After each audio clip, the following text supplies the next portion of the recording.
Hey guys, what's up? My name is Calvin Hollywood. I'm a digital artist photographer from Germany, and in this tutorial I will show you guys my raw workflow when I edit some landscape shots. Well, I'm not that kind of landscape photographer, but sometimes when I'm in vacation or when I'm on the road, I try to shoot landscape shots, and I love to shoot landscape shots.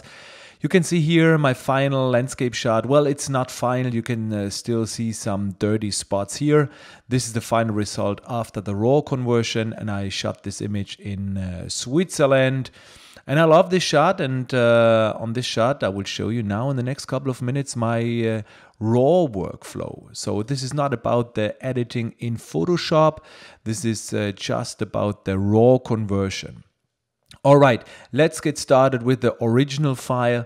Of course, this is not the shot what it came out of the camera. This is the out of camera file. You can see the contrast is not so high. We do not have so many details, not so great colors. And I will show you now in the next minutes how I retouch it. I mean, how, the steps of my raw workflow. All right, so let's get started. I will do a new smart object via copy to show you here on this layer my raw workflow. And let's open this file in Camera Raw. So the first thing is what I do here. I'm taking a look at the brightest pixel on my image. This is where I'm most care about.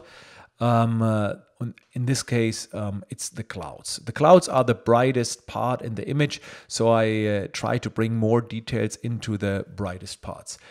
I have two options. I can bring the exposure down, and I can bring the highlights a little bit down here. So my first step is I try to bring more details in the highlights by bringing this slider to the left side. And when it's not possible for me, I will add a little bit, or I will bring down the exposure just a little bit. So I do not take care about the shadows. I just take care about my highlights. And now the clouds are great. We have enough details here. We can go a little bit down here. And of course, now I've lost some details in the shadows because I changed here the exposure a little bit. But no problem, because we have a shadow slider. By the way, you can do all the steps, of course, with Lightroom. So it doesn't matter if you use Lightroom or Camera Raw. So I bring this slider, the shadow slider, a little bit more to the right side. And now you can see we have this kind of HDR. We have enough details. The contrast is not so good. The colors are still a little bit flat, everything, but we have enough details. Here's another thing, what many people do not know, what I like. This is, I don't like to say a new technique, but this is a my new way of the double raw conversion. I mean, you can't bring this slider here, this shadow slider, more than +100 to the right side. If you like to do it, I mean, it's not possible. So what you can do, you can click OK, and you can only do this with the latest Photoshop version. And now you can apply again the Camera Raw filter on your RAW file. And now you can add more details into the shadows. This is very cool. The new way of the double RAW conversion. And you can do the same here with the highlights. Just in case you like to create a little bit more this kind of HDR look.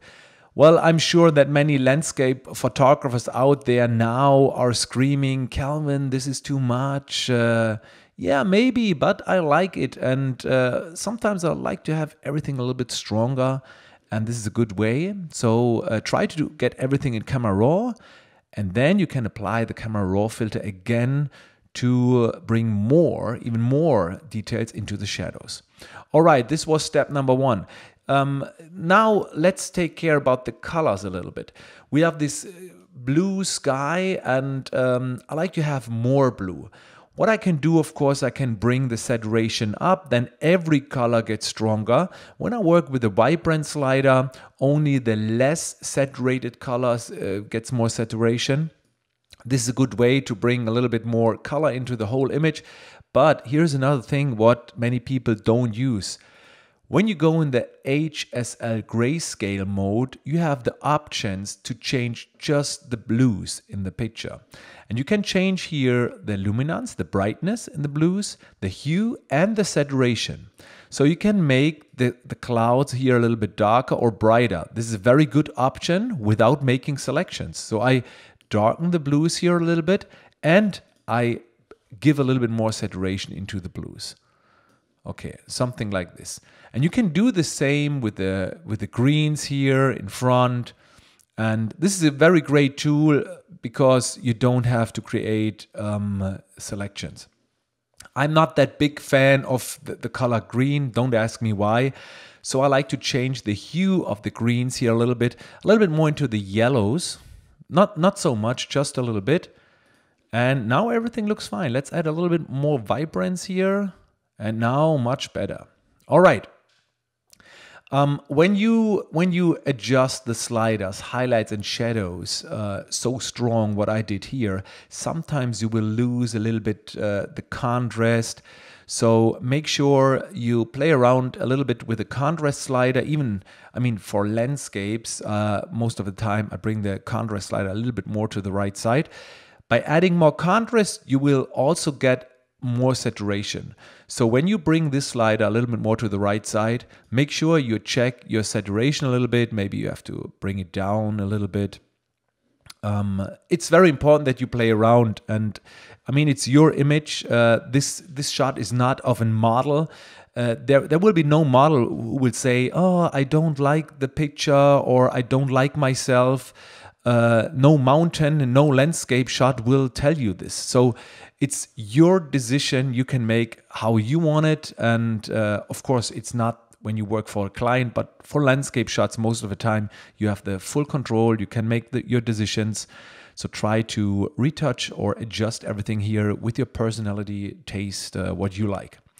All right, I like to bring the attention of the viewer a little bit more to the inside here, to the mountain. So I will work here with my radial filter. So I make a selection here.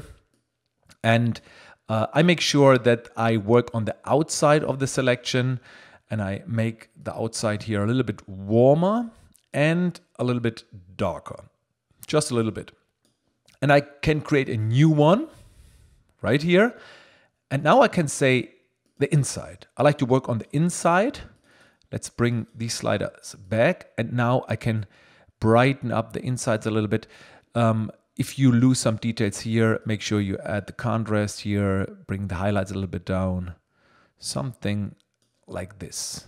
The insides have more of the sky, so I make everything here a little bit colder. All right. And the good thing is you can click on this radial filter whenever you like, and you can change it back. So it's up to you. Everything is non-destructive. This is very cool. And if you don't like it, you can switch back and make your changes. So take a look at the before-after. This was the before image and this is the after image. This is a strong retouching. You don't have to do it in that way how I did it here. That's a little bit maybe too much, but don't forget you can adjust the opacity a little bit if it's too much. All I like to show you guys is a little bit of my thinking when I edit a raw image, especially a landscape shot. And in this case, let me change the greens a little bit. Let's make a little bit more green. I love it a little bit more like this. And we forgot to sharpen the image. And what is also not bad to do it, so a basic sharpness is something what I do on most of my images. Let's zoom in a little bit and maybe then you can see the difference when I bring this slide a little bit up. So a basic sharpness, and sometimes when you have clouds or a background, a blue background, you can see this, I don't know the English word for it, chromatic aberrations or something like this. You can click here on color and you can see here chromatic aberration. Just click on that and maybe then you can change it a little bit here when you have this kind of chromatic aberrations. Okay.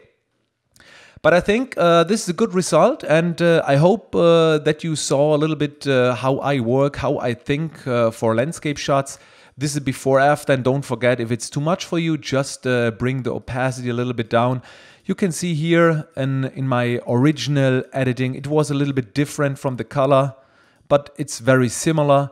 And even here I applied the camera raw here inside the picture, and then I applied again the camera raw fill. This is a great technique for bringing even more details into the image. Alright guys, thanks for watching. If you like to see more English tutorials, don't forget to give me a thumbs up. I'm very happy about every thumbs up, every comment. I appreciate your support and hope to see you guys soon. Thank you.